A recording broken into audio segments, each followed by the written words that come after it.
और तुम्हारे बच्चों के लिए वबाल बनेगा। ये बात लिख कर रख लो, ये तुम्हारी कब्रों में नहीं आएंगे।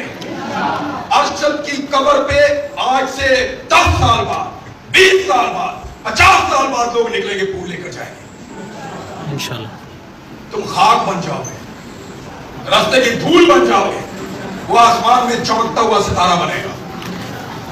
हम उसे याद रखेंगे, भूलने नहीं देंगे। तुमने सबसे कीमती आदमी मारा, तेरा नाम रहेगा।